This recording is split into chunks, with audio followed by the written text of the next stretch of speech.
A story about Midoriya having a quirk that allows him to use the power of the sun and the moon. With these powers in one for all, Midoriya will show the world the next symbol of peace, Izuku x Momo. Hey guys, it's me Amaterasu, here with the fourth and final upload of today, a hero of Solar and Lunar by Sci-Fi 78, aka, what if Deku had a sun and moon quirk? And before you ask, yes, crossover what ifs already did this series, so if you want to go watch the full series I'll link their channel down in the description. But anyways, I still chose to do this series because I had already made a thumbnail and it looks fire as fuck, so I'm just going to do the series. But damn, I talk too much. I hope y'all enjoy, but without further ado, roll the intro. Hey Ross, sauce it up.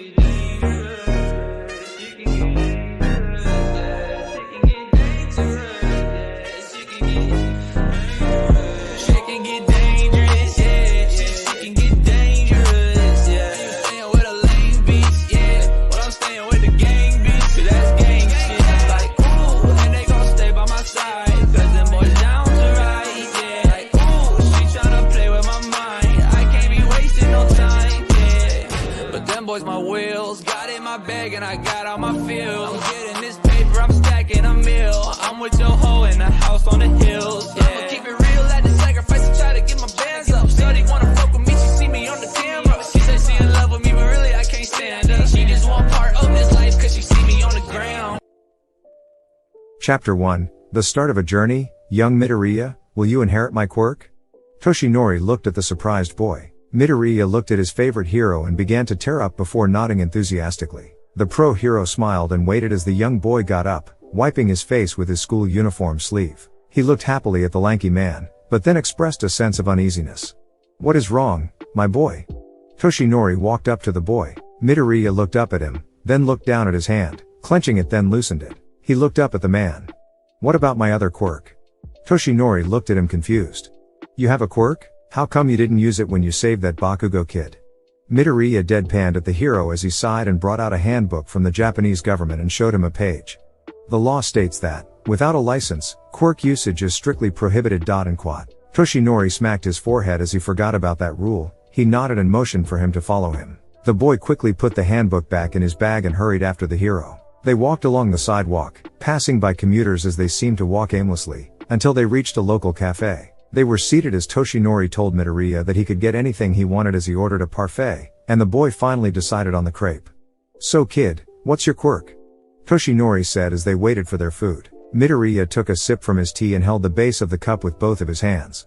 My quirk allows me to have control over the sun and moon, hence the name of it, Celestial Amajanquat. From controlling sunlight and moonlight, to materializing weapons that are related to those two entities. After doing research about it, and ended up stumbling upon gods with the domains of the sun and moon, and after spending a lot of time, my conclusion was that the quirk was most tied to the twin archers of Greek legend, and the Japanese legend of Amaterasu and Tsukiyomi. Midoriya said as he searched his bag before taking out a notebook and gave it to Toshinori. He opened it and examined the contents of it, from descriptions of those four gods/goddesses to sketches of weapons and stuff that apparently were related to them. Descriptions of bows, a sword, a naginata, and a shield were some of the stuff that were sketched. He closed the book and examined the cover. So, you've researched the background of the sun and moon, and you came up with this? Pretty impressive kid. Do you have experience with using your quirk? Toshinori asked, and smiled as his parfait arrived. Midoriya nodded and held out his hand. Light accumulated in his before he made it disappear. Toshinori looked impressed. I heard that Bakugo kid call you quirkless. Why? Midoriya had a small smile on his face as his crepe soon arrived after. I don't use my quirk outside of practicing at home, or at a place where no one can bother me, nor notice me. I just like it that way. Midoriya placed his drink down and stared at the hero. Toshinori was weighing his options before nodding and handing the boy a piece of paper. Midoriya picked it up and saw a phone number written on it. He looked up at the lanky man as he got up and began to walk out of the cafe. Make sure you add me to your contacts. I'll text you where to meet me for your training. Don't worry, I've already paid the bill. Until next time, young man. Toshinori waved as he walked out of the building and disappeared in the wave of people passing through the area. Midoriya looked at the paper and grabbed his phone from his pocket and added him into his contacts. He shoot the hero a text and a couple of seconds later, his phone buzzed on the table. He picked the phone up and looked at the message. Meet me at the Takoba Seaside Bay at 5 o'clock in the early morning. We will start your training then. Midoriya paled at the early time, but nodded and exited the cafe, the lingering memory of his idol asking him to inherit his quirk, even if he had no clue what and how he could do that. He was in a much better mood when he arrived at his house. Midoriya grabbed the mail and entered the house, smelling the warm aroma of katsudon. He smiled and walked into the living room, seeing his mom cooking with a smile on her face. She saw her son from the corner of her eye and continued to cook the meals. "Hello son, how was your day?" Midoriya smiled as she washed her hands and looked up at her son. The boy walked up and sat down at one of the chairs in the living room and cracked open one of his notebooks and began to write something down on it. "Things are going good mom. How are you?" Midoriya said while he was entirely focused on making new tabs for the new Pro Heroes Kamui Woods and Mount Lady, and began to jot down several things about each of them. He did a once-over and nodded before closing the notebook and grabbed a piece of paper, and began to write down even more stuff on it. Curious, Inko walked over and saw the title of the paper. UA, Entrance Exam Training Goals. Are you planning on taking the entrance exam coming up soon? Dear, it's about 10 months until then. Remember to relax and don't wear yourself out until then. Try to train and then take a break, rinse and repeat. Inko said before turning back around and headed into the kitchen. Midori sighed before looking at the paper in his hands before quickly running up into his room and taped the paper to his door. He nodded and ran back downstairs as his mother called for dinner. After a delicious meal made by his mom, Midoriya retired for the night and laid on his bed, while reminiscing what happened today. He shook his head as he played the events through his mind, still surprised at the sudden developments that transpired today. Midoriya wasn't complaining about it. In fact, he was quite thrilled and astonished that he got to meet his idol, even though he revealed what happened to him, which kind of bummed Midoriya out a little as his idol's true form was, for the lack of a better term, unimpressive. He chuckled before setting his alarm to 4:30 as the walk to Dakoba wasn't that far away from his home, and he waited before succumbing to the relief of stress. The next day,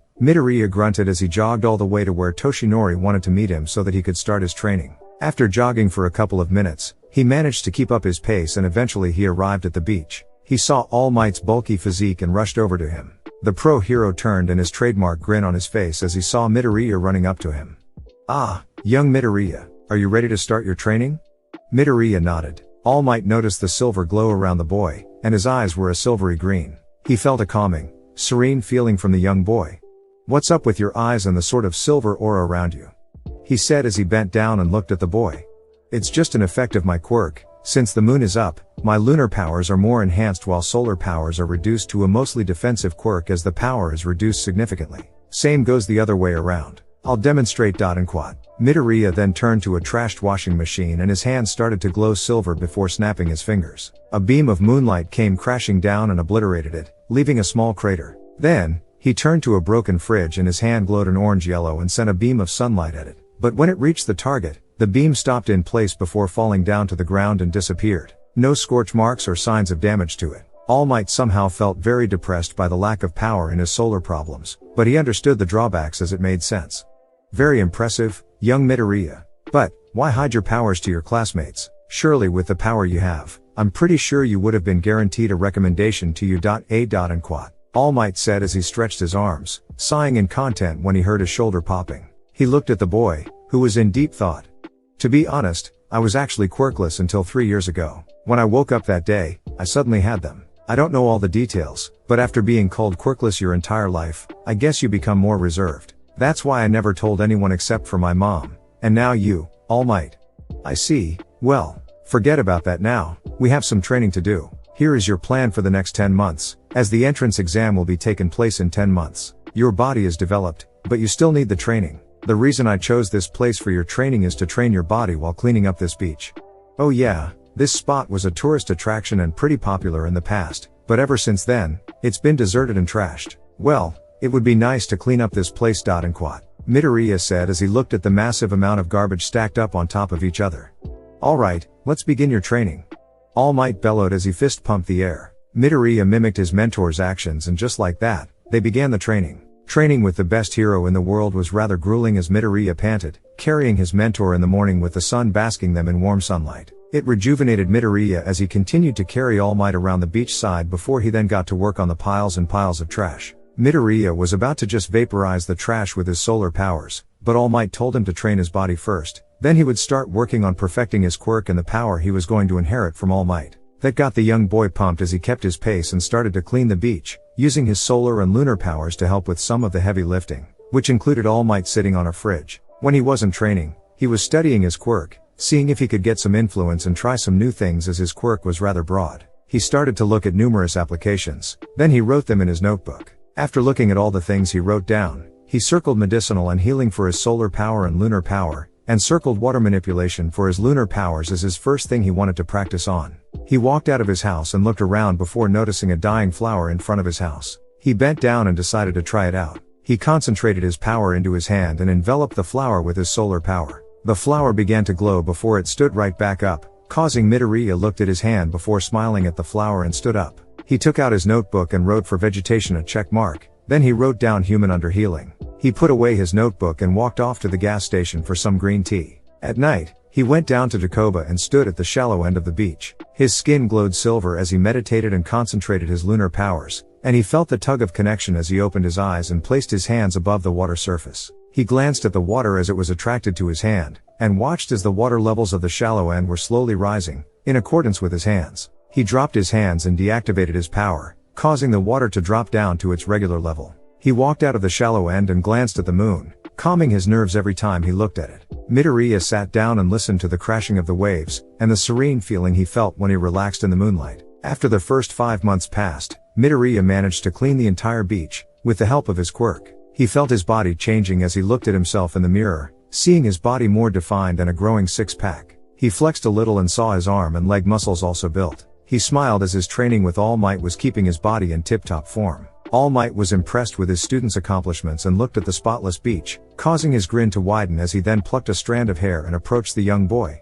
"Young Midoriya, you have far exceeded my expectations and even cleaned this beach in half the time. I believe you are ready to inherit my power. Please, eat this. And quat." He presented his strand of hair to Midoriya, who looked at it then to the hero before looking back at the strand. "Seriously?" Midoriya deadpanned as he grabbed the strand of hair and looked at the bashful look on All Might's face. Well, yes, but it isn't ideal. But, you need to consume my DNA to inherit my quirk, one for all. The quirk is a combination of 2 quirks, one to stockpile power, and the other to transfer the quirk to others. With this, my boy, you will become the 9th holder of this quirk. I'm sure you will be able to even surpass me and become the greatest hero of all time. All you got to do is believe in yourself and to always give your plus ultra. All Might said and gestured Midoriya to ingest the strand. After his idle pseudo-speech, he calmed his nerves and ate the strand. He swallowed it as he felt disgusted, but deemed it necessary and held his stomach. After a couple of seconds, he felt nothing and looked at All Might. "Nothing has happened yet. And quat." All Might chuckled and walked up to the boy's side. "You have inherited my quirk, how about you try a smash? Do a Detroit smash. And quat." All Might said and punched out a Detroit smash, causing a huge amount of force to suddenly appear and separate the ocean water, creating a path before everything went to normal. Midoriya looked on in amazement before looking focused and reeled his hand back. Detroit smash. He punched out, sending a Detroit smash, but suddenly, a huge amount of pain soared through up his arm as several of his muscles instantly tore. His arm started to bleed profusely as Midoriya tried to hold in his tears as the pain he felt was unbearable. All Might rushed up to the boy and started to panic. He was about to take him to a hospital, but Midoriya stopped him. He held up his hand and it started to glow silver as the moon seemed to glow even brighter, and it seemed to be in sync with his arm. His hand slowly started to repair itself as the green-haired boy felt the pain go away and he slowly stood up, but almost fell. He was caught by All Might and the pro hero noticed that his pupil fell asleep and grinned. "I'm proud of you, my boy. And quat." All Might said as he looked at the moon, which glowed even brighter than it was before. The calming presence once again rolled over the hero. Ever since Midoriya inherited One for All from All Might, he's been training both that and celestial homage. He slowly managed to get Ofa under control and he got it to the point where he wouldn't get hurt from the first couple of times he used it, but he would eventually break several of his fingers and then his arms. Then, he would heal with either his sunlight or moonlight. It helped him with his endurance with Ofa while improving his healing with his other quirk. He would also train with his attacks for celestial homage. He trained the quirk by creating mini targets with the light energy as he figured out to manipulate the energy that way, albeit small, but he got somewhere with it. He launched several beams of moonlight and watched as it blew up his training dummy. When he was training with sunlight, he noticed that he pierced anything due to the speed of his attacks for sunlight. Next, once he was done training his quirk, he would focus on the weapons that he could summon. For solar, he could summon a bow, shield, and a sword. Due to his research, he called them Apotheon bow, dazzling mirror, and regalian sword. For lunar, a bow, some daggers, and a crescent blade naginata. He named them Artemis on bow, moonlight daggers, and lunaric naginata. He trained with all of them, and was most intrigued by the mirror as it absorbed any projectile and would launch it back. It also could reflect any attack. He paired it with the sword, and sparred All Might with it. He managed to keep pace with the hero as his speed was increased during both times of day. He lost due to All Might's endless stamina, and Midoriya's sluggish movements. He wrote in his notebook that he needed more weapons training with a sword, and even the naginata and daggers. He did feel comfortable with the bows as it sort of came naturally for the young boy. Bullseye, Midoriya said as he had his Artemisan bow out and hit several bullseyes in a row. All Might nodded as he saw his student steadily increase in power over his quirks. Midoriya panted as he had no arrows, but he was able to create them when he drew the string back, but it whittled his energy down little by little. He counted 30 arrows before he couldn't do anything. He tested it out with his Apotheon bow and got the same result. He did quickly regain his energy as it seemed like the two celestial bodies rejuvenated his energy. The next 5 months had passed and Midoriya grew so much in just that amount of time. With his training with Ofa, he managed to get down 15% with his training method for it. Use Ofa until his body started to break down, and then use his healing to repair any damage that he had sustained until he got to the point where he could use Ofa in an extensive period of time without destroying his body. For celestial homage, he managed to master the bow and created several new attacks for both solar and lunar energies. He also created several defensive skills from his sparring matches with All Might. Midoriya's body was well developed as he finished his final training for the 10 months and smiled at his mentor, who was currently in his lanky state. The exam is today, are you ready? Toshinori said as he glanced over his pupil, seeing the determination on his face. Midoriya nodded and gave his mentor a thumbs up before running off to the Hero Academy. Toshinori smiled as he watched his student slowly disappear from sight and then turned to the sunrise and smiled at it, the wind gently blowing as it felt like a very good day. Midoriya ran with excitement as he waited long for this day to come. He passed numerous people as he made his way to his dream school. He got there and looked at it with amazement as he saw streams of people entering the premises, most likely to take the entrance exam. Whoa, he said as he looked at the academy as he made his way to the designated area to take the written portion of it. He looked at the scenery with a big smile on his face as he made his way into the building he was assigned to and sat down at the room 204. He noticed several other people already there, but they all sat in the back of the room. He decided to sit in the front of the class and waited as more and more people trickled in little by little until it was time to take the test. The chaperone closed the door and began to explain the test. After the long lecture, she placed the paper down on the table.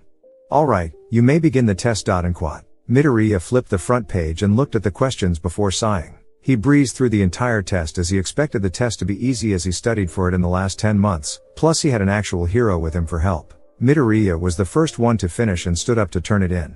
The examiner looked at him with a smug look on her face as she grabbed his paper. Are you sure you want to turn this in now? You have 45 more minutes to finish the test. I highly doubt that someone that actually wants to attend UA will take so little time on a test. Inquat, she said. Midoriya didn't say anything as he nodded and went back to his seat, not caring about the words she said. He noticed several other people snickering at him, while others looked at him with condescending looks. He felt nervous with all the looks he was getting, but he felt really confident in his answers as the next 45 minutes, people were turning in their tests while giving Midoriya looks as they passed by his desk. After the last person turned their test in, the examiner left the room with the stack of tests, and soon, people were talking about Midoriya and how he basically rushed through the test, or so they think. He rushed through the test. Well, one less person that isn't fit to be a hero. What an idiot. I'm so glad that I took my time on it. I have a chance of passing it. Midoriya sighed as he fiddled with his thumbs, waiting for the exams to be graded and the grade to be announced. The intercom came on and told everyone to report to the auditorium near the entrance of the building. Everyone grabbed their stuff and went to the designated area, laughing and joking about stuff, while others were talking about the top scores on the written test. Midoriya noticed the snickering faces of people as he walked by them, and decided to ignore them even though his heart was pounding from all the attention he was getting. Once they reached the destination, they were asked to be seated by the chaperones. Midoriya noticed the examiner of the room he was in and saw her looking at him with a dismissive attitude. She then nudged a couple of her colleagues and pointed to him. They all started to laugh as several others were chuckling. Midoriya just sighed as a spokesman walked up to the stage. The results of the written portion are as followed. Out of the 600 people that took the exam, only 350 people passed the exam. Inquat. Gasps were heard as the expressions of people varied from smirks to grimaces to fear as they heard the number of people that passed. Out of the 350 people who passed, only a single person got a perfect score on the exam. Inquat. Midoriya turned and saw a guy with glasses looking smug at the spokesperson. He was telling a couple of his friends and the people around him that he got the perfect score, and people believed him. I know who he is. He's the boy that was top honors in his junior high, and even had a powerful quirk. People already were talking about him being the few to receive a perfect score on the written exam. And quote. Midoriya turned back towards the spokesperson as he shuffled the cards and stopped at one. Alright, the person with the perfect score is me. Izuku Midoriya. The boy's smug grin quickly disappeared as he heard the name of the person that got a perfect score. Midoriya looked at the man in surprise. Izuku Midoriya, would you please come to the stage? Midoriya sighed as he stood up, causing several gasps to be heard in the auditorium. The green-haired boy made his way to the stage, noticing all the looks he was getting, especially the look the arrogant boy and his examiner. No way. He's the guy that finished the test first. It must be a joke, there's no way. Maybe he cheated or bribed his way. Midoriya arrived at the stage and shook the man's hand. The man smiled as he handed Midoriya a piece of paper stating that he got a perfect score on the exam and gave him a medal. He patted the boy on the shoulder. I heard you finished the exam in less than 10 minutes, and yet, you got the perfect score on it. I'm impressed with your studious behavior, young man. I can already tell you'll go far in life at UA and be a fine hero. Congratulations, Izuku Midoriya, you passed the exam. And quote. Midoriya smiled and shook the guy's hand before walking out of the auditorium, still feeling the malice of all the people in there. He sighed and looked at the paper stating his success and grinned before waiting for the next exam to begin. He felt energetic as the sun beamed down on him, calming his nerves and giving him excitement as he ran around the school, taking in the rest of sights of UA and its massive center building where all the classes were. He stood in front of it and smiled as he walked around the campus some more, seeing people walking in and out of the building, from students to parents. Excuse me, do you know where the main office is at? Midoriya turned around and his breath faded away from him. He saw a girl about a year older than him, her curvaceous and mature figure coupled with her onyx eyes and black hair in a spiky ponytail with bangs covering her right side. Needless to say, he found her very beautiful to the point where it almost fried his brain completely, but he remembered her question and awkwardly rubbed the back of his neck. Sorry, but I don't know either. I'm here to take the entrance exam. And quote. He said, fumbling over his words as he never had talked to a girl before other than his mom, but that didn't count. The girl looked rather downcasted, but she then smiled at him. I see, well that's alright, and you said you were taking the entrance exam, right? So, you'll be attending UA, and I'm assuming the hero course, right? Midoriya nodded, while trying to hid his blush, as she was really pretty to him, and her voice sounded really nice. Well, what about YU? Midoriya asked. She smiled and shook her head. Actually, I got into UA through a recommendation, although sometimes I felt like I don't deserve it, unlike others in my school. And quote. She smiled sadly as she looked at the ground. Midoriya noticed her mood change and quickly walked up to her. I'm sure you earned that recommendation. I mean, you must have a pretty strong quirk, he said, trying to cheer the girl up. After a little more, she smiled back at him, and wiped a couple of tears that fell down her face. He sighed as he calmed her down, before a light bulb appeared above his head. Oh yeah, speaking of which, what is your quirk? Midoriya and the girl ended up sitting down at one of the benches as they walked and talked. My quirk is called creation, which allows me to use my fat cells to create any non-living object through exposed skin, but I need to know the components and makeup of the object I want to create. Naturally, I need to eat a lot of fatty foods in order to have more fat cells, and the bigger the object, the more skin I need to expose, which, creates a lot of unwanted attention. And quote. She said and blushed a bit. Midoriya also blushed, but she understood what she was talking about, as she was very beautiful and a very well-endowed body. It surprised him that a girl about his age has a body that rivals a grown woman is beyond him, but he liked that she had a sense of maturity. She smiled and then held out her hand. I forgot to introduce myself, my name is Momoya Aruzo. And quote. Midoriya blushed even more as he gingerly took her hand, but quickly released it and apologized. She smiled and waved him off. My name is Izuku Midoriya. And quote. He said as he rubbed the back of his neck and chuckled. Well, it's nice to meet you, Midoriya. May I ask, what's your quirk? She said as she leaned closer to him. Midoriya blushed as he smelled her perfume. He was slowly losing his mind. After calming down, he looked up at her, curiosity on her face. He gulped and held out his hand, and she stared in interest as his hand began to glow an orange-yellow. My quirk allows me to have the powers of the sun and moon. Here, give me your hand. And quote. She looked at him before reluctantly placing her hand on his, and waited for something bad to happen, but instead she felt something warm and comforting. She looked down and noticed a small fireball dancing around her hand. Yaoyorozu looked at Midoriya in surprise as he controlled the fireball before tossing it in the air and it disappeared. How? She looked at him with confusion. It comes in the territory of the power of the sun, which is essentially a big ball of gas and fire. My quirk allows me to use solar and lunar powers in any way I see fit. I can either hurt or heal someone. The downside is that if it's daytime, then my lunar power will be reduced to defense only, and vice versa. I can even create objects from sunlight and or moonlight. And quad. He closed his eyes and concentrated on his hand before condensing the power and gave it a form. He opened his eyes and Yaoyorozu looked at his hand with disbelief. A simple gold necklace with a red gem at the center. Here, take it. And quad. Midoriya handed it to her, but she was about to decline it. After a couple of seconds later, she nodded and placed it around her neck and marveled at the beauty and simplicity of it. She smiled at him, which caused him to blush and look away in embarrassment. The intercom came on and advised the people who were taking the entrance exam to start heading towards the main auditorium of the campus to begin the second part of the exam. Midoriya nodded and stood up, stretching his stiff arms.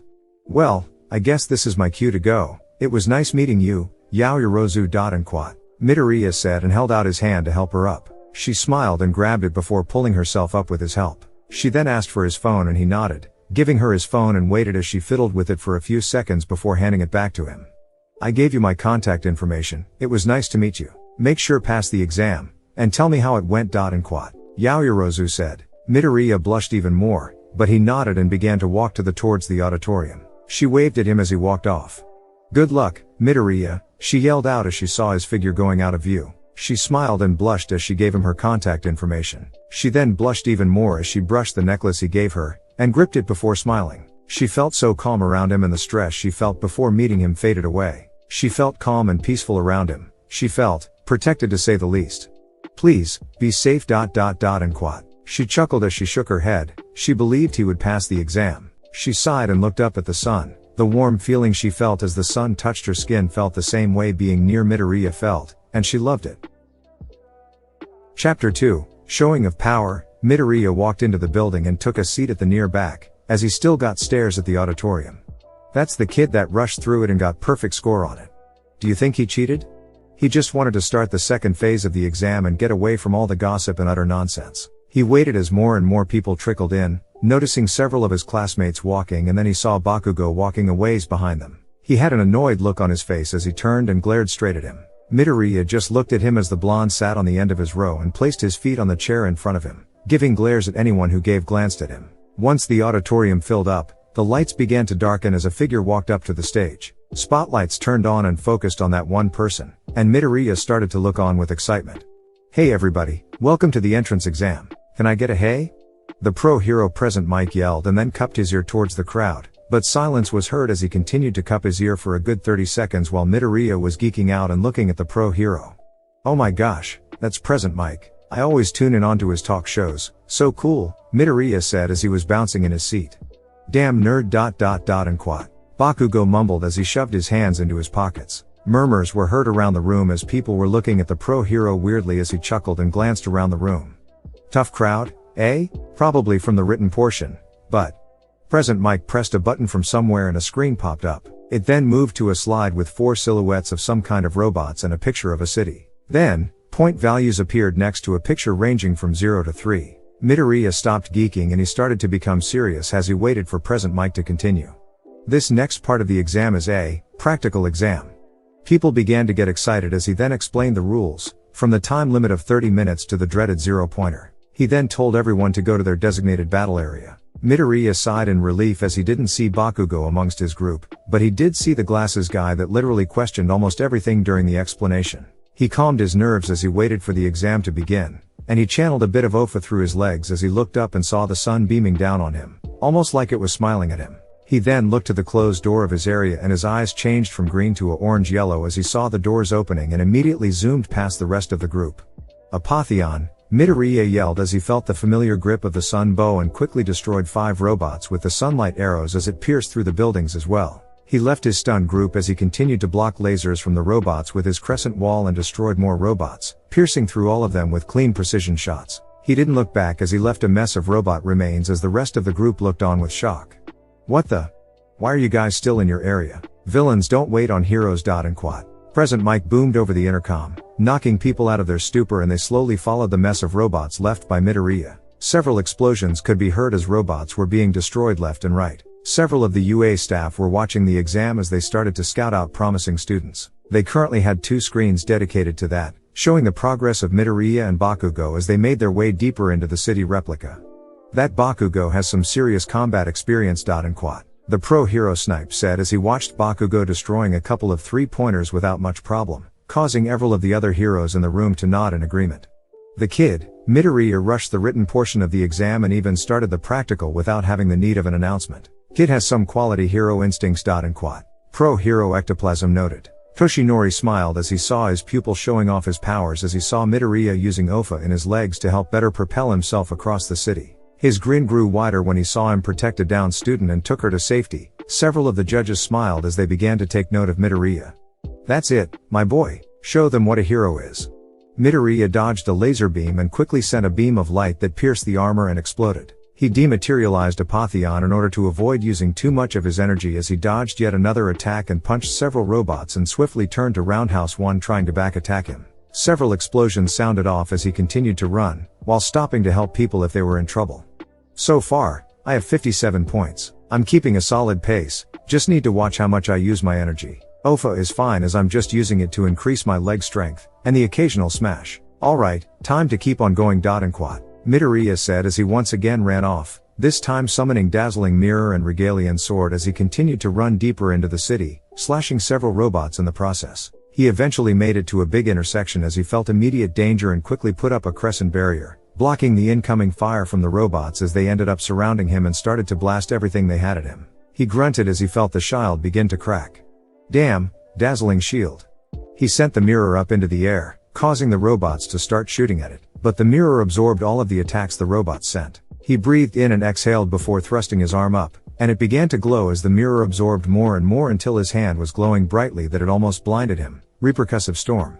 He sent the energy he was building up and launched at the mirror. The mirror turned so that the glass faced the beam, and once it struck, the beam dispersed into numerous beams as it reflected off of the glass, but it gained all the energy that was in the attacks of the robots as it hummed, and then a huge beam shot out of the mirror. Midoriya quickly made a moonlight barrier as it came crashing down on him and the robots surrounding him, creating an immense pressure that cracked the concrete underneath him as he tried to keep the barrier up, but the power of the beam was beginning to crack his barrier. He grunted as sweat began to get into his eyes, causing them to burn a bit and his eyes to water. The beam finally stopped and dissipated, creating a crater around Midoriya. He immediately collapsed to his knees and panted heavily while he surveyed the destruction that the mirror did. After he caught his breath, he noticed the mirror slowly disappeared and turned into a ball of light that went into his body. The boy felt a little bit better as he felt some of his energy was replenished, but still was pretty tired from that attack. Note to self, don't use it unless I really need to. Plus, don't be in its range as using a barrier seriously drained my power and it almost took me out of the fight. Need more control and training, but really surprised that the mirror can be that powerful. And quad. Midoriya hopped off of his little platform and continued on his adventure as he slashed through robots on the way, ever increasing his already high score. Several of the judges were impressed by his power and technique as he gracefully sliced through any robot that got in his way. Kid's really powerful. And quad. Snipe said, looking at Midoriya slashing his way through the city, and his point counter steadily increasing. He looked really stunning when he was on his knees. And quad. The risque 18+ hero Midnight said as she licked her lips as she stared at Midoriya and started to rub her thighs together. Illicit relations with a student is prohibited, Midnight. Don't try anything funny. And quad. Cementos said, crossing his arms. She sighed and shrugged as they continued to watch the ongoing exam. What do you think, Principal Nezu? Midnight looked over to the big chair in the center of the room, which was currently occupied by a small dog bear mink type animal as the said animal was sipping a cup of tea. Well, everyone is working hard, so I say they are doing their best in this exam. However, Power Loader, can you please send them? The animal looked over at the hero. He nodded and opened up a case that had a big red button in it. He pressed the button, which caused the ground of the exam grounds to start shaking as buildings started to collapse due to the destruction of some of the examinees. Midoriya stopped as he felt the shaking of the ground, shooting a beam of light to his right, piercing 3 robots that tried to sneak upon him. He looked around as he saw multiple buildings crumbling as he tried to find the source of the trembles, and he ended up meeting with a ton of people that were in his designated area. He watched them clean up the robots in the area as he still tried to find the source of the tremors. What's causing the trem?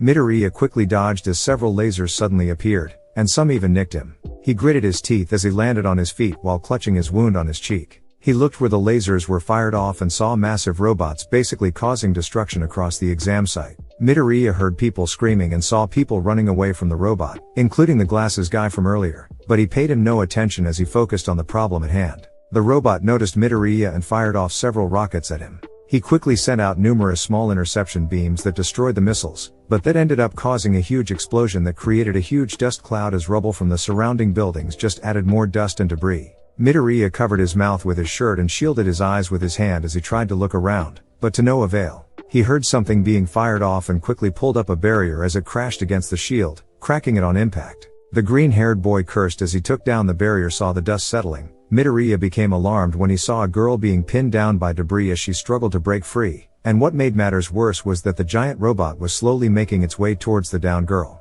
He noticed that everyone else was quite a ways behind him as they did nothing to try and save the girl being pinned down, in fear of the giant robot. Midoriya looked at the robot and then the girl before shaking his head and charged straight at the robot, dodging several laser beams that were being shot at him as his eyes began to glow as he felt the sun's rays giving him strength as he used all the power he had in him and used all of Ofa in his body and jumped up, launching himself into the air. Everyone else on the ground looked stunned as they saw Midoriya facing the robot head on.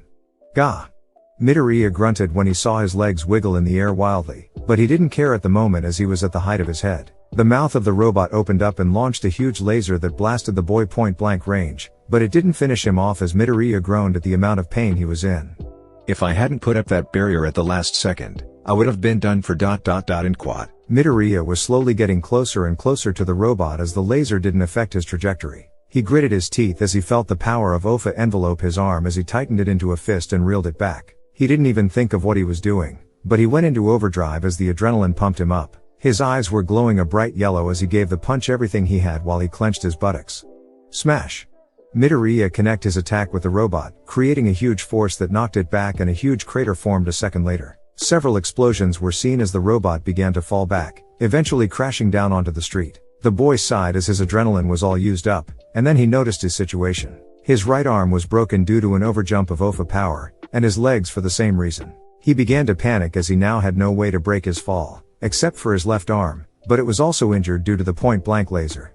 Crap, at this rate, I'm going to become a pancake, Midoriya yelled out as he subconsciously held out his slightly less broken hand out in front of him, even though he knew it was pointless, and began to make silent prayers to his mom and any higher being. He got even closer to the ground, but suddenly, he felt a jerk as his rapid descent began to slow down and he was within arm's distance of the ground. He suddenly flopped onto the ground. Searing pain began to envelope the boy as he clenched his right arm in pain as he landed on it. He grunted in pain as he saw the pinned girl with her hands together as she panted and raised a sickly thumbs up before placing them both on top of her mouth. She didn't look too good and she finally let out her stomach, hurling right in front of Midoriya, but he didn't really care as he was too busy feeling the pain he felt, but he did hear her retching, which nearly made him throw up, but he managed not to toss the salad. Darkness soon consumed his vision as he passed out due to the exhaustion and fatigue. The girl looked dead as she stopped vomiting and just laid there unconscious under the debris. People slowly began to gather around Midoriya as they looked at a distance. People were muttering about him and his power, but the glasses boy looked at the downed boy with a calculating gaze.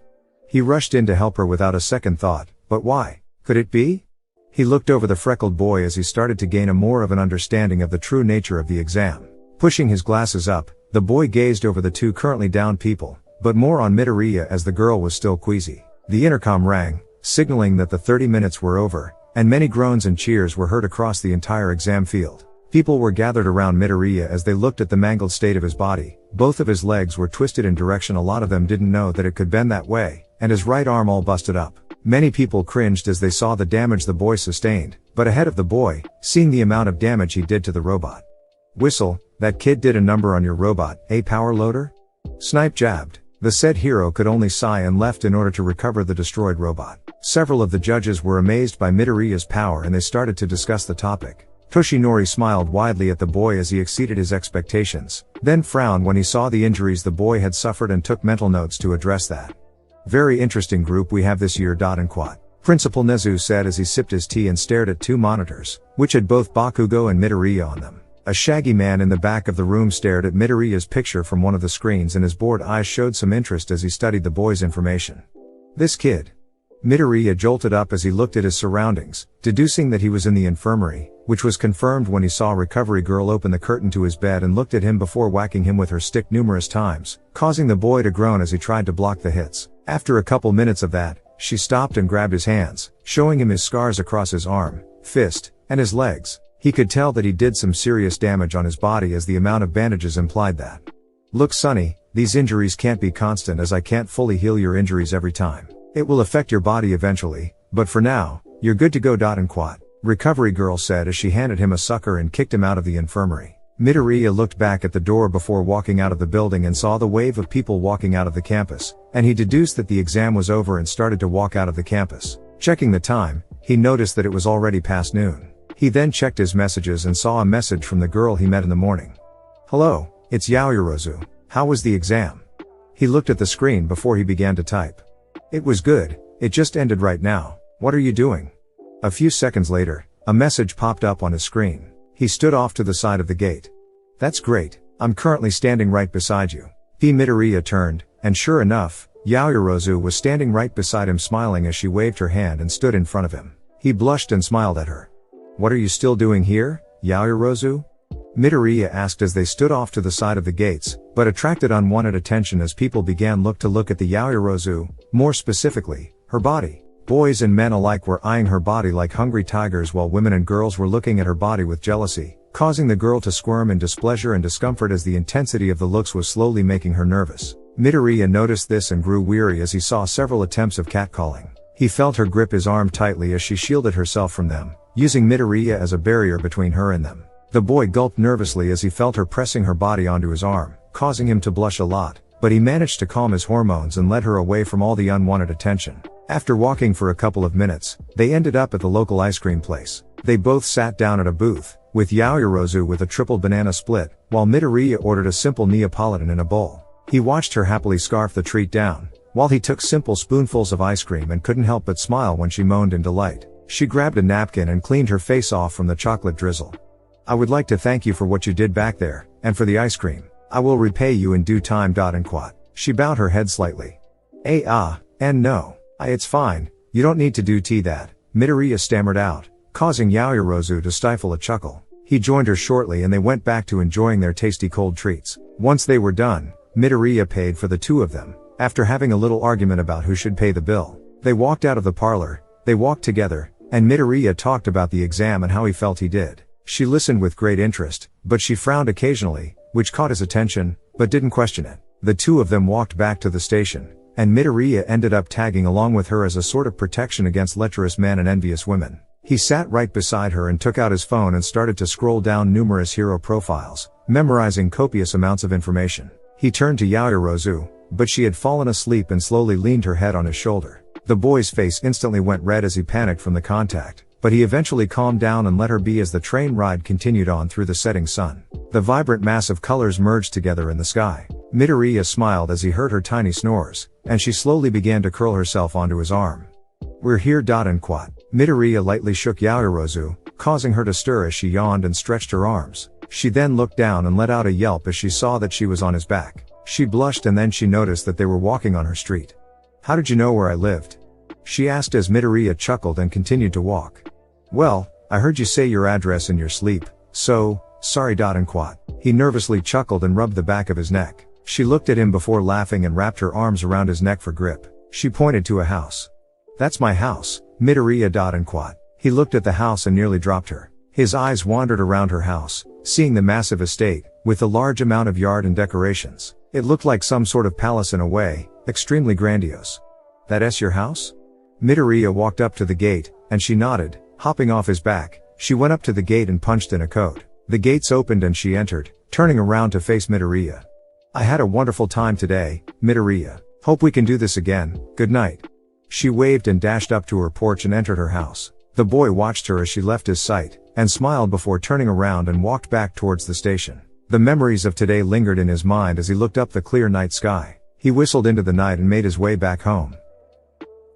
Chapter 3, a couple of days later after the exam, Midoriya looked down at the envelope on his desk with the seal of UA on it. He stared at it for a couple of minutes before gripping the sides and ripped the envelope open, and a small metal device fell out, clattering onto the desk. What is this? He questioned as he pressed the red button at the base of it. A holographic screen popped up, startling Midoriya as it began to play, and it started with All Might appearing in a business suit. The cinnamon bun smiled widely as he saw his mentor on the screen. All Might. I am here, as a hologram. Greetings young Midoriya. Hope your day was plus ultra. Midoriya could feel the emotion from the screen as he then looked confused at the screen. But wait, this is from UA. Why? Wait, don't tell me why. The boy didn't finish his sentence, as the number 1 hero came back on screen, and nearly gave Midoriya a heart attack. Now, I'm pretty sure you have figured it out by now. Yes, I will now be a teacher at UA. Now, I will be a figure in your quest to become the number 1 hero. Pretty neat, huh? All Might began to laugh loudly as a hand tried to get his attention from the side of the screen, but the hero wasn't paying much attention to the hand. Midoriya sighed as he couldn't help but smile at his mentor's antics. He then saw the hand finally getting All Might's attention. Huh? You said I have 5 minutes left? I need to talk to the boy though. What? I have to do over 100 of these? Oh well, better get this done. Anyways, I am here to tell you your exam scores. As you already know, you scored a perfect score on the written exam. Very studious, my boy. As for the practical exam, please, take a look at the score. The camera moved to show a screen that appeared behind All Might and it showed a scoreboard with all of the different scores on the panel. It scrolled up until it got to the top 10 people of the exam, and Midoriya smiled as he saw his score. All Might once again appeared on screen as he had a big smile on his face. As you saw, you had 60 combat/villain points, making you the second highest in that regard, under young Bakugo. But there was another element to this test rather than just destroying robots is, rescue points. Of course we weren't going to ignore heroic acts, and you, young Midoriya, displayed that throughout the exam. For that, you get 75 rescue points. And that girl you saved from the debris, she is awarded 45 rescue points as she helped you to safety. With that, you have scored the highest on this exam, making you one of the only to ever reach above the 100-point mark on the exam. Good job, I am proud of you, and remember to give it your plus ultra. Midoriya started to tear up in happiness as passed the exam as the top person in the exam. He smiled happily at the screen. I did it, he said as he celebrated his achievement, Inko silently looking at her son as she smiled and soon after, left her son to his celebrating, her smile never leaving her face. Come, young Midoriya, this is your Hero Academia. All Might's wide grin and his outstretched arm made Midoriya smile as he looked down at his fist and clenched it as he looked up at his idol. He nodded as the hologram shut off and he was left in silence in his room as there was a faint beeping noise. He looked around in confusion as the beeping steadily increased as he started to scramble, trying to find the source of it, until he finally landed his gaze at the hologram. Self-destruct sequence activated. Oh, shh, a blast was heard from the kitchen, causing Inko to rush up the stairs to her son's room. Once she got there, she frantically opened the door. Son, are you okay? She frantically said as she saw the state of his room. It looked like a bomb had gone off in his room. Things were blown out of their place. She looked around until she saw her son currently getting up from the floor. Sulfur sot, or whatever it was, covered Midoriya from head to toe. Inko scrambled over to her son in worry as he coughed out smoke. Are you okay, Izuku? Do I need to call an ambulance? Inko yelled, looking all over her son. Midoriya sheepishly smiled and assured his mom that he was all good. It took him 20 minutes to finally calm her down, and even after that, she almost called the ER, which he had to stop her from doing so. After that fiasco, he checked his phone, and it appeared he had a text from Toshinori. Meet me at Takoba at 9 p.m. Okay. Midoriya ate dinner and made his way over to his training ground, and saw the tall, lanky man as usual. The boy smiled and made his way over to him, and joined him as they watched the rising moon from the horizon. The calming effect instantly came to Midoriya as the tides were being attracted to by him. The shallow end rose in water levels as Midoriya's quirk affected them, but not to any dangerous levels. Good job, kid. You exceeded my expectations once again. Your hero life will begin tomorrow, and your uniform should have came after your acceptance envelope. You did receive the uniform, yes? Toshinori looked at the boy, who nodded, and they went back to gazing at the moon, now surrounded by stars as they enveloped the dark sky. They stayed like that until they parted ways, the thought of UA on their minds as they were ready to tackle any challenge that would come their way. The next day, Midoriya looked in amazement at the size of the door to his class, Class 1A of the Hero course. He gulped as he fidgeted with his tie to his uniform, and sweat began to roll down on his back. He exhaled and looked at the door with confidence, and he pushed the door open, revealing that several students were already in the classroom, including Bakugo and the glasses guy from the exam. And why the hell should I listen to your damn orders? Midoriya heard Bakugo say at the boy, who just simply fixed his glasses and bowed to the blonde hothead. My name is Tenya Ida. I'm from Somei Private School, pleased to meet you. The boy said. Bakugo clicked his tongue in annoyance and glared at the boy, a predatory grin on his face. Ah, a fucking hotshot elitist smartass, huh? I'll enjoy blowing your ass up, fucking nerd. Ida recoiled in shock at his vulgar language. You want to become a hero? After that, Ida then turned to Midoriya and bowed. He started his introduction once more, but the green-haired boy stopped him from doing so. I must apologize for my ignorance of the true purpose of the exam. You figured it out. I have much to learn from you. Ida bowed to Midoriya once more, causing the boy to blush in embarrassment. He felt eyes on him as people were looking at him, until a girl jumped into his vision, pink skin and black eyes that made her look almost like an alien. She bounced in front of Midoriya happily. You're the guy that got a perfect score on the written exam, and first on the practical exam. Wow, you must be very strong. Anyways, my name is Mina Ashido. Pleased to meet you, Midoriya. She had a huge grin on her face, which caused Midoriya to have a smile threaten his lips as her infectious personality was too much. He chuckled as he felt a tap on his shoulder. He turned and saw the brunette girl that he had saved back at the exam, and vice versa. She had a bubbly smile on her face as she smiled at him. Wow, we're in the same class. That's very cool, and I wanted to thank you for saving me at the exam, and quat. She started to think and she gave him a sheepishly smile. My name is Midoriya, pleased to meet you. And quat. He held out his hand to the girl, who gingerly grabbed it and shook it. I'm Uraka, nice to meet you, Midoriya. Likewise. And quat. Like Ashido, Uraka had a bright personality and an infectious one at that. They seemed always happy, well, at least to him for the time that he had met the two. People began to trickle, and finally, they managed to cap it out at 20, for now. Midoriya saw Yaoyorozu and attempted to wave at her to get her attention, but she apparently didn't see him and began to converse with some of the other students, causing him to sigh in defeat before hearing the door to the room open up, and a man that looked extremely dead inside and outside with a white scarf. He was dragging along a sleeping bag with him as he made his way to the desk up front. Everyone just looked at him as he looked like he was lost in thought. This isn't a time to be mingling with each other. Here, put these on and meet me at the practice field. And quat. He placed a bunch of exercise uniforms and left the room. Everyone looked at each other, except for Ida, who grabbed a uniform that had his name on it and left the room to go change into it. Midoriya went up next and found the one labeled with his name on it and quickly went to the changing room to change into it, surprised that it was a perfect fit for him. He then made his way to the practice field, where he saw Ida and the rough-looking man, which he assumed that he was the teacher of the class, and waited for the rest of his classmates, slowly coming one by one. He glanced at the man as he just stared at the entrance as he had an extremely bored look on his face. Once everyone arrived, the man sighed and took out a timer and stopped it. You guys were 5 minutes 47 seconds late. There is no late time in the hero course. And quat. He said in a rough tone, causing several people to flinch involuntarily. He then led them to an open field, and stood in front of them.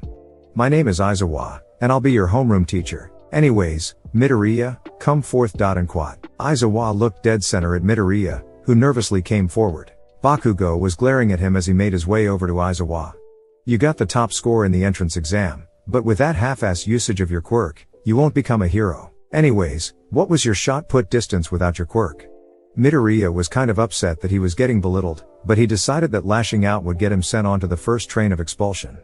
43 meters. And quat. He said and then looked at Aizawa, who had a shot put ball in his hand and walked over to the boy and placed it in his hands. Midoriya looked at the ball with shock. It was so light for him, probably because his training with All Might boosted his physical prowess, or maybe because he was being strengthened by the sun. Anyways, Aizawa motioned him to go to the circle and stand in it.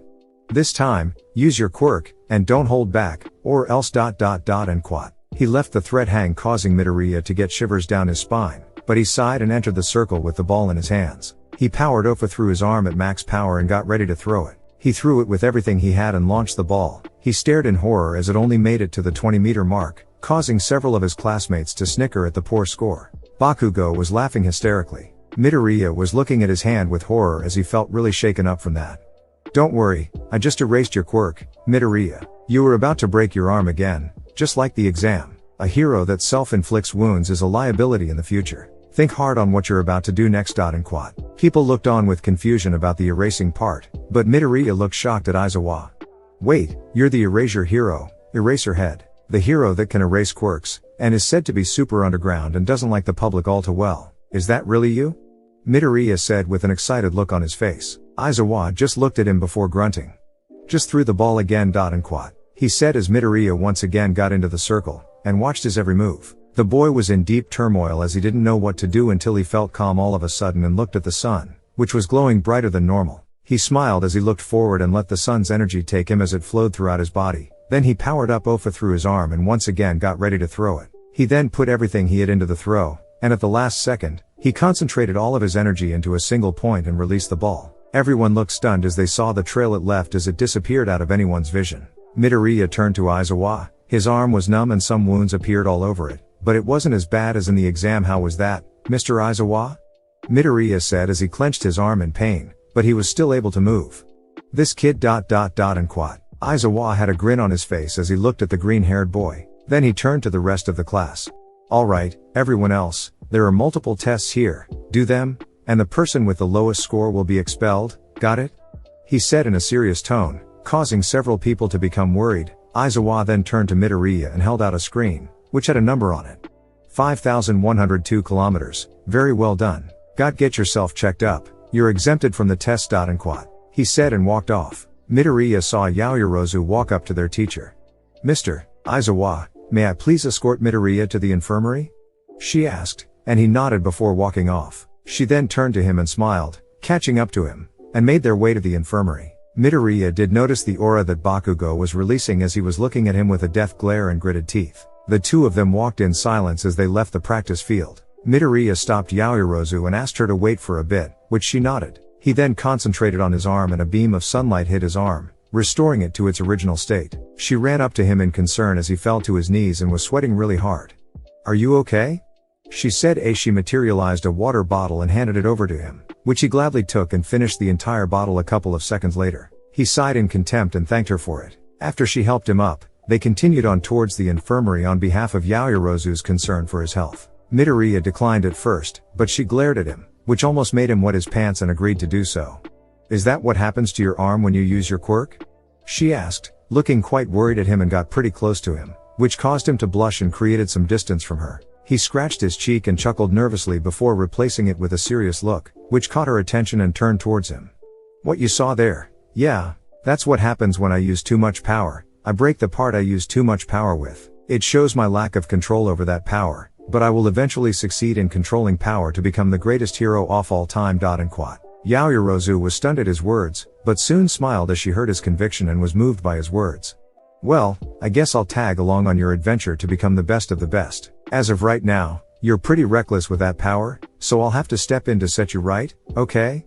She said as she had a sly smile on her face. He laughed and nodded as they arrived at the infirmary. Needlessly to say, Recovery Girl didn't like the visit and whacked Midoriya with her stick, startling Yaoyorozu as she tried and stopped the hero from beating him up anymore. After she had stopped, she checked his arm and did numerous other assessments before telling him that he was fine for now, but the ligaments in his arm were wearing down from the 2 injuries, so she advised to let the arm heal for at least a couple of days. When they exited the building, it was already past noon, and school was over. The setting sun colored the sky with red, yellow, and hints of violet. The both of them exited the building and saw that a couple of people were waiting for them at the gate. Midoriya smiled as Uraka waved at them. Ida fixed his glasses and they met halfway. Good to see you in good health, Midoriya. And quat. Ida said. Midoriya smiled and thanked him before looking past them and seeing a couple of other people in his class. They all walked up to Midoriya, starting with the spiky redhead. He held out his hand for Midoriya. Name's Kirishima. You showed some mighty power during the throw there. It got me pretty pumped up. Sadly that you didn't do the other tests. Wished I could have seen more of that power, Midoriya. And quat. Midoriya looked at him before smiling and accepted his hand, shaking it firmly. The both of them smiled at each other, but then the girl with the pink skin broke the handshake and grabbed both of Midoriya's hands. Hiya, Mina Ashido. You can call me Mina, Deku. I know I introduced myself in class, but I wanted it to be more formal. Pleased to meet you, she exclaimed with happiness. Midoriya smiled at her antics, but frowned a little when he heard his nickname, which didn't go unnoticed by Yaoyorozu and Ida as they looked at him with some curiosity, but also worry. Midoriya forced a smile out for Ashido's sake and chuckled genuinely when her and Kirishima were arguing over something. He then turned towards the blonde with a black lightning bolt in his hair and a girl with short purple hair with the urjaks hanging from her earlobes.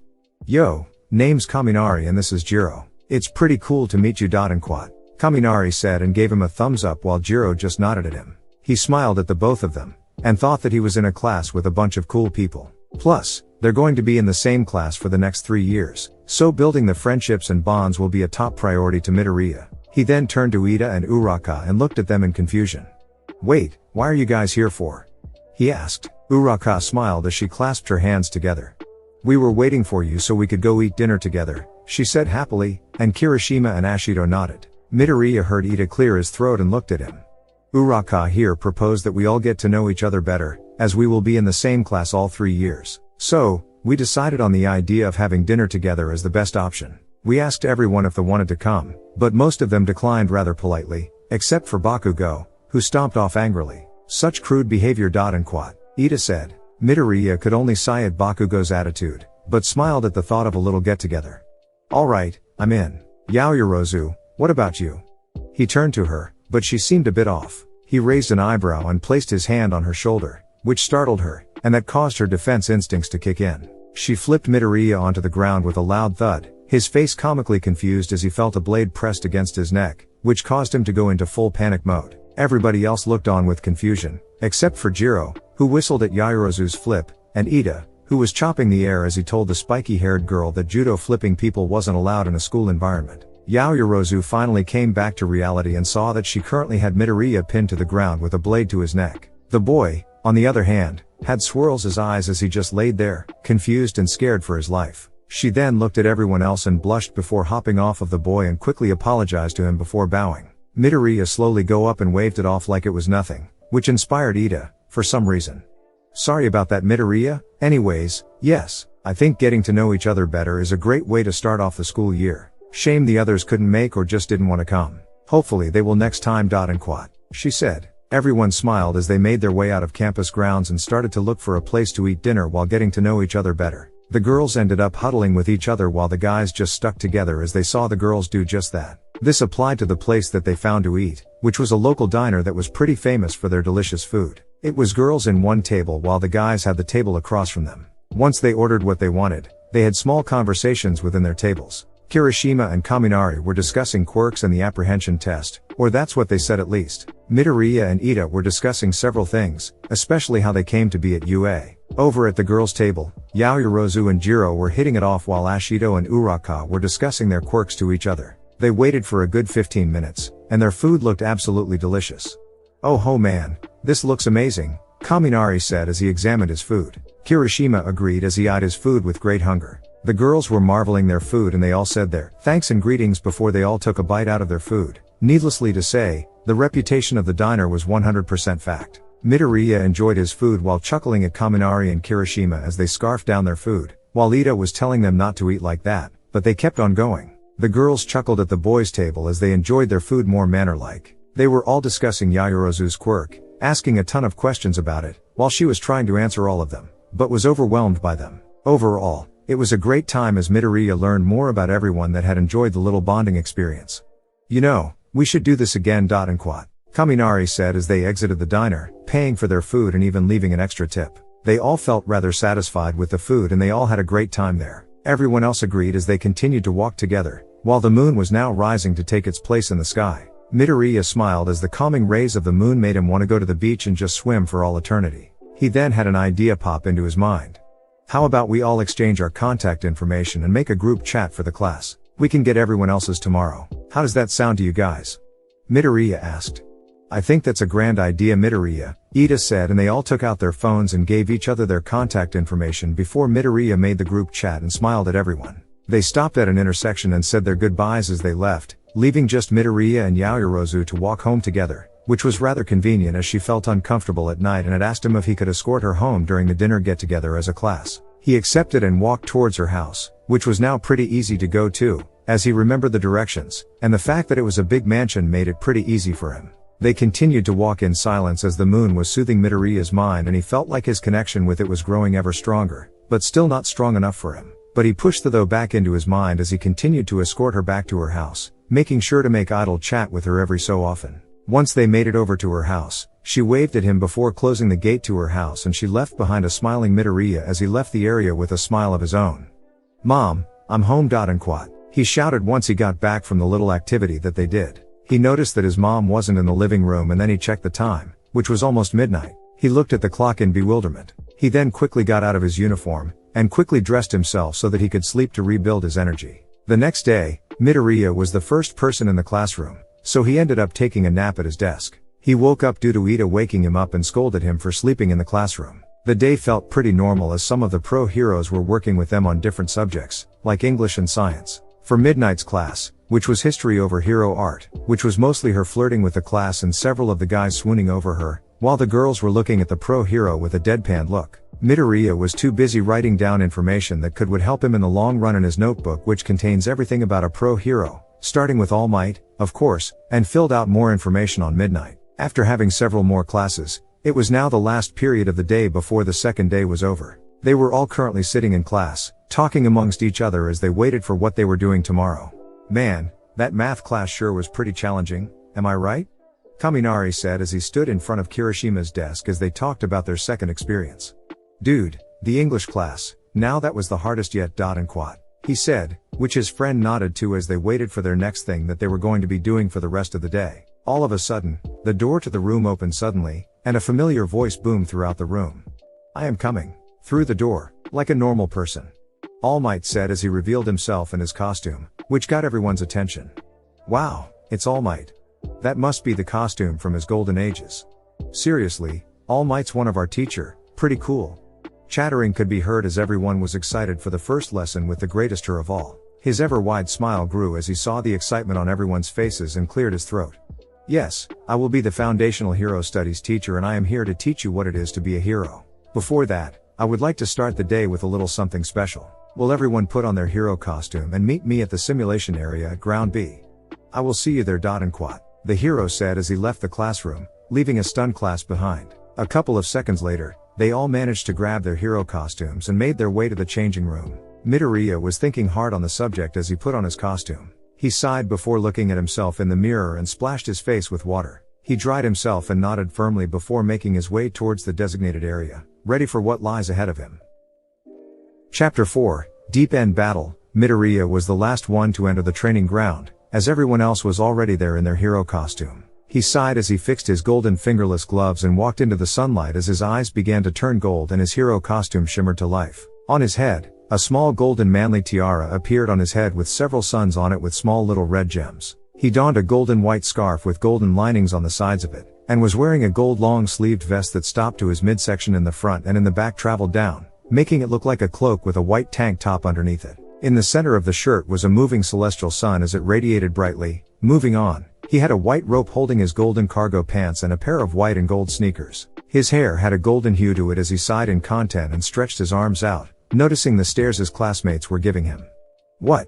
Midoriya said, looking confused. All of a sudden, many people swarmed him and started to introduce themselves. After a couple of minutes of introductions, Midoriya managed to get everyone's names and began to connect them with their faces, as he was basically going to be a family with them for 3 years. He smiled as he joined everyone as All Might appeared from inside of the building and motioned for everyone to follow him to the area between the building and the monitor room, all while having a big grin on his face. Welcome, I've been expecting you. Anyways, instead of doing some old boring school work, we're going to be doing a little simulation. 2 teams of 2 will face each other inside this little training building as a simulation between heroes and villains. Teams will be sorted randomly, so please, turn your attention to the monitor. A screen appeared and it began to cycle between names as it showed all of the teams and 2 slots for each one. It continued for some time until the slots began to slow down as it was winding down. It stopped and Midoriya looked at the screen before finding his name and then saw his teammate. Well, I guess we're teammates, Midori. He turned and saw no one, but noticed the floating gloves. He sighed as he felt pretty bad for not noticing her right away, but he smiled as both of them were together.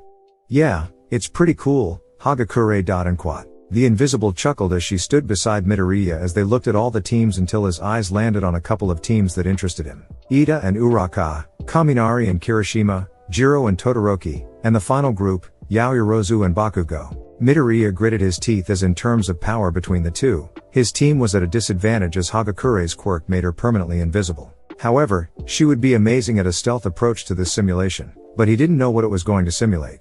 A hostage situation? Or some sort of heist operation? Or is it? Midoriya was going into one of his little calculating triads, but was brought out of it by Hagakure as she pointed to All Might as he was explaining the rules of the thing. And quad. 15-minute time limit. This will simulate a bomb threat, so the villains will enter first. Victory conditions for the heroes is simply touching the bomb. Villains will have a 10 minutes to prepare for it. As for the teams, Once again, look at the monitor. Everyone looked at the monitor before it chose each team's opponent, which caused Midoriya to bite his thumb. His opposition was the one team he didn't want to face. Bakugo was grinning his teeth as he turned towards the green-haired boy and fired off a couple of explosions. First match. Heroes Hagakure and Midoriya vs villains Yaoyorozu and Bakugo. Villains, you may proceed inside the building. Heroes, wait here. Everyone else, please follow me into the monitor room. With that, everyone went their ways as Midoriya watched Yaoyorozu and Bakugo enter the building inside as he sat down. Hagakure shortly after followed him as he took out his notebook and began to think about their strategy. She was looking over his notes as he wrote down numerous things that could impact the match. What's wrong, Midori? Shouldn't it just be touch the thing and win? It sounds like we have the advantage as we just touch it, right? Hagakure as she looked at Midoriya. He shook his head as he looked at the building and counted 10 stories. He then turned back to her. In that sense, yes, our victory conditions is a lot easier than the villains, however, in reality we are at a disadvantage in this match. Do you know why, Hagakure? He asked his partner. She shook her head and lightly punched the side of her head, or that's what it looked like. He just smiled and his demeanor changed all of a sudden. The major disadvantage is that we don't know where the bomb is at, but the villains do. So we'll be wasting our time if we check all the floors. Plus, the time given to the villains lets them set up, which is bad since this is territory we don't know. Traps, things like that could happen. The other disadvantage is that our opponents have an advantage over us in combat. No offense, Hagakure. He looked at her. She waved him off and gave him a thumbs up and they continued to strategize their approach to the building. Well, what about Bakugo? He's really strong. His power he displayed during the apprehension test was scary. Hagakure looked at Midoriya and saw that the timer for them to begin was 5 minutes. Midoriya shook his head as he closed his notebook and looked at her.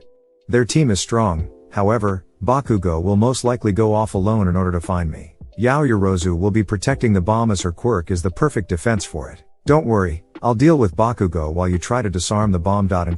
He said as he got ready and began to stretch his body out. Hagakure joined him as the time ran down as it was almost time to go. Alright, heroes, you may proceed. Remember, 15 minutes. All Might said. They both nodded and began to enter the building, but Midoriya quickly grabbed Hagakure's hand and pulled her back from the entrance. She looked at him with confusion and he pointed to the floor. She didn't see anything right away, but then she caught glimpse of some glare as it blinded her temporarily. Careful, that was wire. Some sort of trap for us. We're going to have to find another way to enter the building, but first ... He concentrated his energy and his hand began to glow until he released it, and a little ball of light appeared in his hand before flying off into the building. He closed his eyes before opening them. His eyes changed shape from his normal eyes to a more sharpened and coarse look. She looked at him in worry as he wasn't moving for a bit, but then she saw the orb come back and Midoriya absorbed it back into his body. He breathed in and out before looking at her. The bomb is at the 8th floor of the building. We'll go up to the top floor and we'll work our way from there. Is that okay with you? He asked her, and she nodded. He knelt down and waited. She was confused until she finally figured it out and blushed as she hopped onto his back. He gulped as he felt her press herself onto his back, but he shook his thoughts away and powered Ofa through his legs. Using the building closest to the main building, he managed to get to the top of the building and sat her down.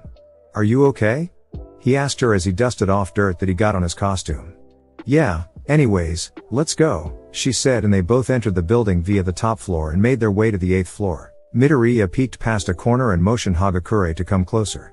Hey, from here, make your way down to the 8th floor, but don't touch the bomb at the center. That's a decoy and a trap, so watch out for that. The real one is behind a tarp at the back of the corner, which it looks like there is nothing there. Remember, don't set off any traps. We don't know the extent of Yaoyorozu's quirk. Okay, I'm going to distract Bakugo on the 5th floor. Make sure he doesn't pincer you. Be safe, Hagakure, and here. He tossed her something, and she caught it. She examined the thing that he gave her, which was a medallion with a sun on it. She didn't question it as she nodded and headed towards the bomb. Midoriya sighed as he jumped out of the window, powering Ofa through his legs as to cushion his fall and landed on ground level before jumping once again, this time to the 4th floor and saw Bakugo facing away from him. The momentum of the jump helped Midoriya as he crashed right into the blonde, sending him flying into the wall across the hallway, shaking the very foundation of the building. Dust from the ceiling fell down as Midoriya grunted as that stunt he pulled injured his left foot, but he just healed it by sticking his foot out where he crashed into and sighed as his foot slowly healed. Rubble from the Bakugo's crash area moved as an explosion boomed through the hallway. Damn you, Deku. I am going to rip your fucking head off. Bakugo got up and charged straight at Midoriya, his eyes red with bloodlust as he fired off more explosions at Midoriya, but the boy dodged and punched the blonde's side and sent a solar-infused roundhouse to the abdomen. The blonde grunted and managed to grab Midoriya's arm and fired off an explosion to the arm and threw him to the wall. Midoriya recovered and dashed straight towards the unsuspecting Bakugo and elbowed him and summoned Dazzling Shield in order to block a massive explosion that Bakugo sent out. Growling could be heard as he launched multiple explosions as he tried to maneuver behind Midoriya, but the mirror launched up and made contact with Bakugo and crashed him into the ceiling. Midoriya gripped his arm and clenched his teeth and tried to heal it, but was sent back by an even bigger explosion. Midoriya crashed into a pillar and coughed out in pain as the blast was powerful, like the intent to kill. He gritted his teeth and wiped some blood from his lips as he glared at Bakugo, who was snarling at him as they stared each other down. Midoriya grunted as Dazzling Mirror was floating at his side and was glowing slightly. He then looked at it and willed it to go outside in order to charge. In the meantime, he got into a fighting stance as his fight with Bakugo was just beginning.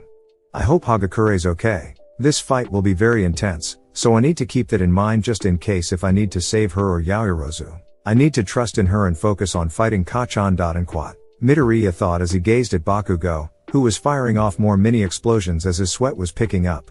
The hell? How are you doing this? You're supposed to be quirkless, you bastard, Bakugo shouted as he charged at Midoriya and fired off another explosion. But his reckless attack style allowed Midoriya to quickly dodge out of the way and launch several rays of light straight at Bakugo and used that time to get in close and sent a Detroit smash at him while the rays hit him. But Bakugo grinned and blasted Midoriya point blank range. Smoke enveloped that area, and Midoriya was shot out of that cloud, as he was encased in a lunar barrier. Once he had some distance from Bakugo, he dropped the barrier and started to breathe heavily. Wow, this battle is intense. And Quat.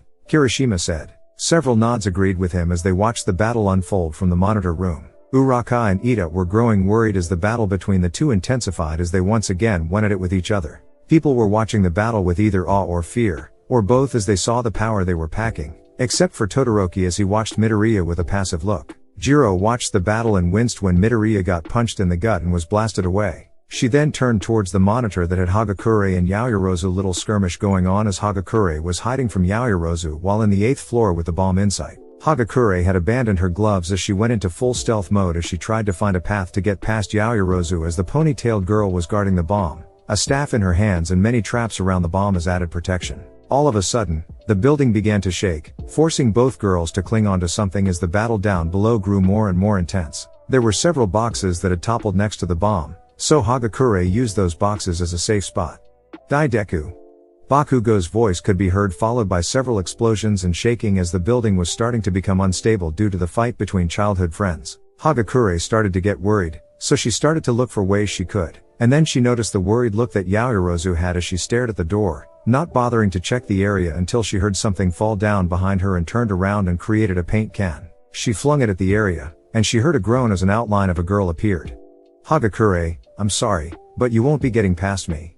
And Quat, Yaoyorozu said as she twirled her staff and was ready to engage should she need to. Hagakure stepped back and fell to her knees as the whole building began to shake once more, but now cracks were beginning to form on the floor as they heard several things collapsing. The invisible girl grabbed the medallion that Midoriya gave her and she instinctively held it up. It began to glow brightly, forcing Yaoyorozu to turn away, giving Hagakure time to touch the bomb, but her leg ended up getting caught in rope as it tightened and held her there. She struggled to break free as the medallion began to lose brightness. All Might watched the battle while gripping the mic as he saw the fight between the two grow more intense as they were now on the 6th floor of the building G, seeing Midoriya connect another Detroit smash and sent the blonde crashing into the wall. His face had blood dripping down his forehead and his right arm was all torn as he had overused Ofa in that arm, and several rips were in his costume. The dazzling mirror that was collecting sunlight dropped to the ground before it became dull, losing the shine it had.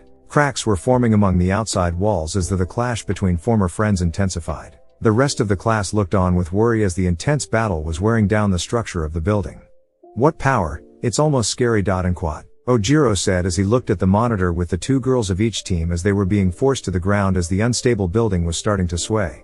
Bakugo's power is almost bloodthirsty, but definitely animalistic for sure. And Quat, Shoji said as another shockwave was felt even in the monitor room as the building's sturdiness was starting to disappear. Everyone was starting to look worried as the fight with Midoriya and Bakugo was getting even more intense than before, but All Might couldn't stop the battle as all he could do was watch, disregarding several of the students' requests to shut it down. Midoriya grunted as his dodges were getting sloppy as an explosive punch nicked his stomach.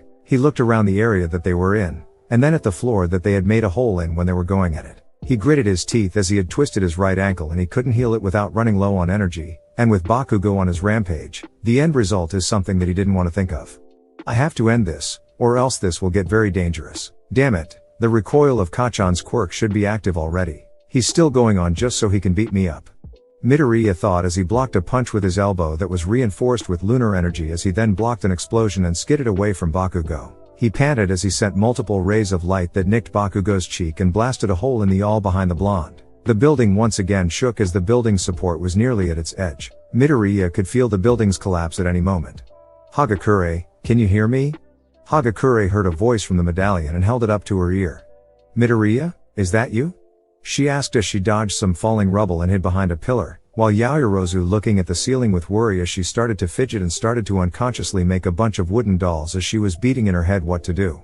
Yeah, anyways, I want you and Yaoyorozu to leave the building, as in right now, Midoriya said as he dodged another explosion that blasted another hole in the wall. Midoriya looked back at the damage and then rushed at Bakugo and delivered a swift kick to the side and created a fist made up of solar energy, uppercutting Bakugo to the ceiling. He placed his hand to his ear and contacted Hagakure.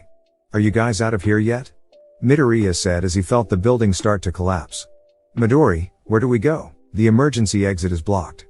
He heard Hagakure say, and he cursed as he saw Bakugo landing on the ground and had an even angrier expression than before as he started to fire off explosions left and right. Damn it. Yao, can you get yourselves down from the windows? Like, can you make a parachute or something that can break you fall? He didn't know if she was with Hagakure, but he had a feeling she was, and it was confirmed when he heard her voice. I can make a parachute, but what about you? Better yet, how do you know I was with Hagakure? Well, I'm pretty sure once the building was starting to break down, you'd be worried about the structure more than Hagakure touching the bomb. Anyways, get yourselves out of the building. And quat, he said as he heard even more intense growling as he could literally see steam coming off of Bakugo's body. Damn Deku, I'll fucking rip your head off, Bakugo yelled as he charged recklessly at Midoriya and released another big explosion that shook the building, and then part of the floor collapsed as the whole building was beginning to shake, knocking the both of them off balance as rumbling was heard. Midoriya felt the building slowly collapsing as he then looked at Bakugo, who didn't even care if the building's condition as he rushed Midoriya and released an explosion at point-blank range, sending Midoriya flying into a wall. This made Midoriya angry as he dashed at Bakugo at blinding speeds and launched a Detroit smash at his abdomen and then sent a wave of light that caught the blonde mid-air and crashed him into a wall. He then charged to where Bakugo was at and grabbed him, breaking through the wall and into the next room over. He let go of Bakugo and watched as the blonde skidded to a halt and glared at Midoriya as the dust was beginning to fall from the ceiling and the building was slowly tilting. Fucking die.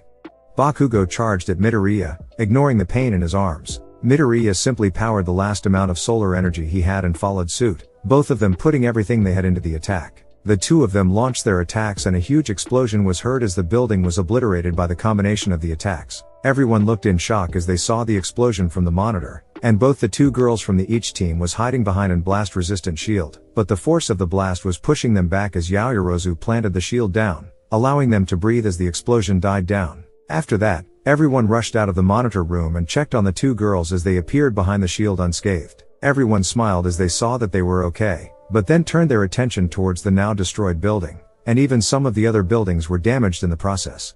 Holy crap. And quat, Kirishima said as they all made their way to the rubble of the building. Ida grabbed a piece of metal that was from the bomb and showed it to the rest of the class. All Might grew worried as they began to look for the two boys, Jiro plugging her earphones anywhere she could to see if she can find them, while everyone else was moving the rubble to see if they were under there. Yaoyorozu was growing increasingly worried as she also searched for her friend. Damn it. Where are they?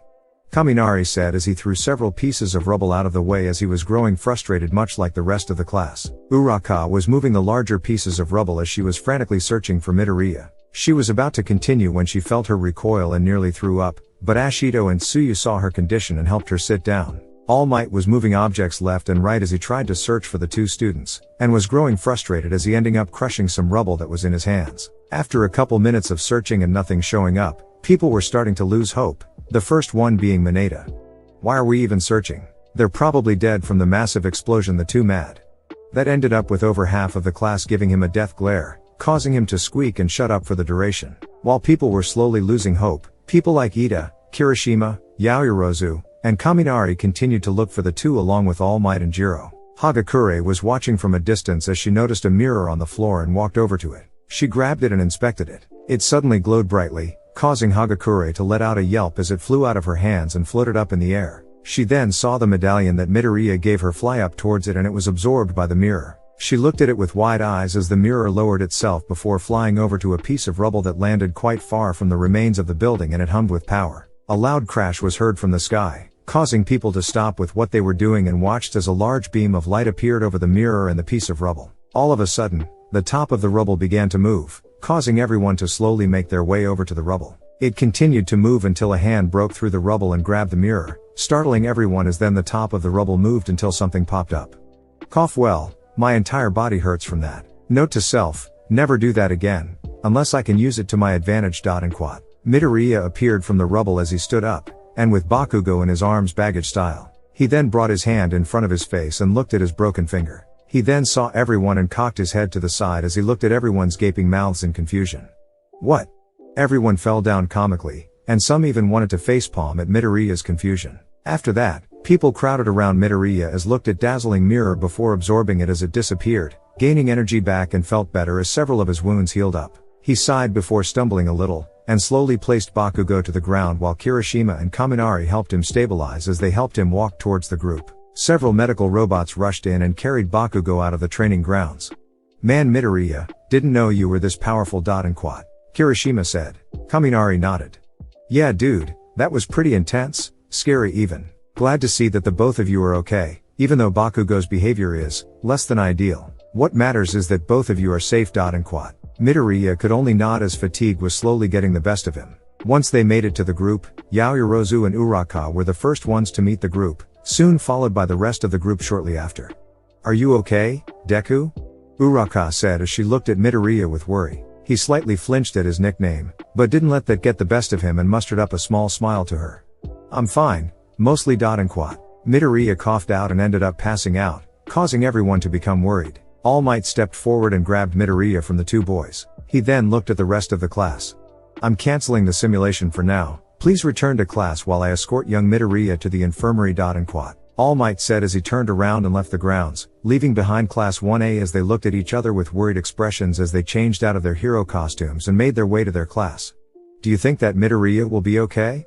Ashido asked. Her voice was solemn, which surprised a couple of people as her normal, outgoing personality disappeared. I'm sure he's fine, but he did seem pretty out of it. Shoji said. Tokoyami nodding in agreement as they continued to walk. Man, that was some serious power though.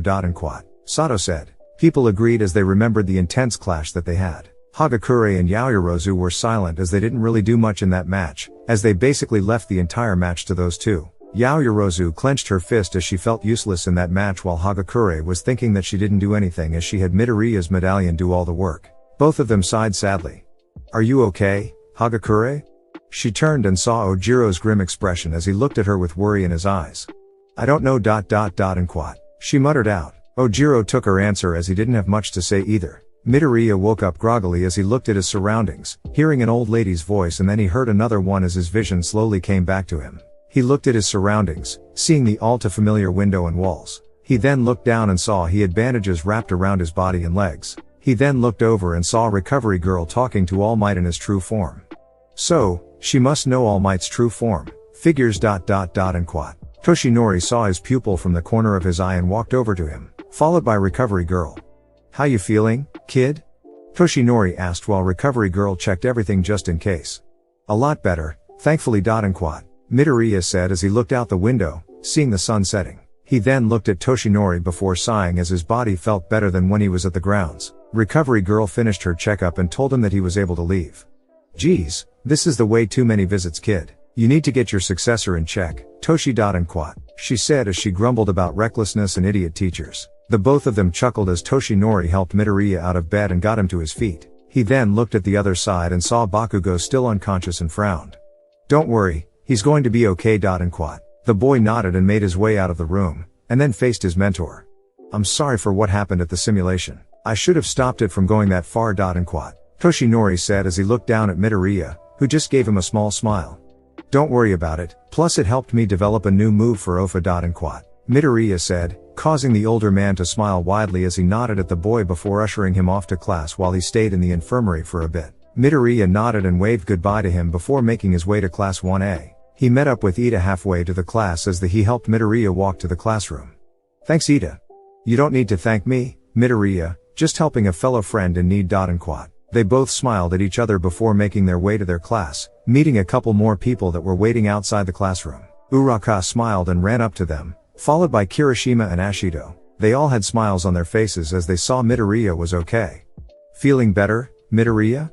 Kirishima said as he also went over and helped Ida with him. The green-haired boy nodded in appreciation as the two other boys helped him into the classroom. Everyone sighed in relief as they saw that Midoriya was okay, especially Yaoyorozu, as they all made their way over to him. Everyone was crowding around him, but Ida told everyone to back up as he helped him sit down at a chair that was pulled out for him by Kota.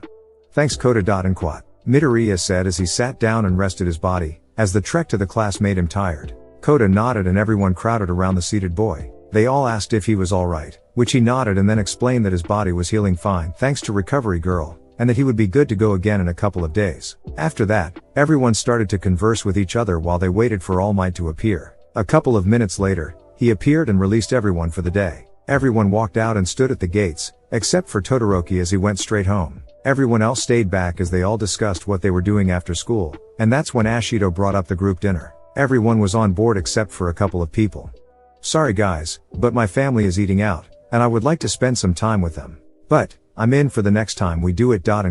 Sato said as she waved goodbye to everyone and left. I have an appointment with my stylist, so I can't. My apologies, au revoir. Aoyama said as he left the group, doing some overdramatic pose and dashed off. People sweat dropped at his antics and watch him leave. Kota left while waving goodbye as he had to go help his mother out around the house. Everyone else was free as they made their way over to the same place that they went last time. The owner was more than happy to serve them as there was currently nobody else but them in the place, so they had a big dinner with everyone having a blast. Midoriya smiled as he saw everyone getting along with each other and took a bite out of his food and savored the taste as he sighed with happiness. A napkin was handed to him and he looked and saw Yaoyorozu smiling. He thanked her and wiped his face before smiling at her. How are you feeling? She asked him, a look of curiosity on her face. He rolled his shoulder, feeling it pop, and then he stretched out his arms. Yeah, I feel great actually. He said as he then turned to see Ida and Uraka sitting down with their food. The owner said dinner is on him, which is very kind of him, but I intend to pay for his kindness. Do you have 500 yen on you? Midoriya was about to grab one from his pocket, but Yaoyorozu stopped him and pulled out a fortune from her wallet and handed it to Ida, who looked at her with his mouth agape. She waved him off. Don't worry, I have a lot more money, so don't worry. Tell him I appreciate what he's doing for us. Ida just nodded and walked back to the owner. Uraka looked at Yaoyorozu. You're rich, Yaoyorozu? She nodded, and then they all began to eat once Ida got back.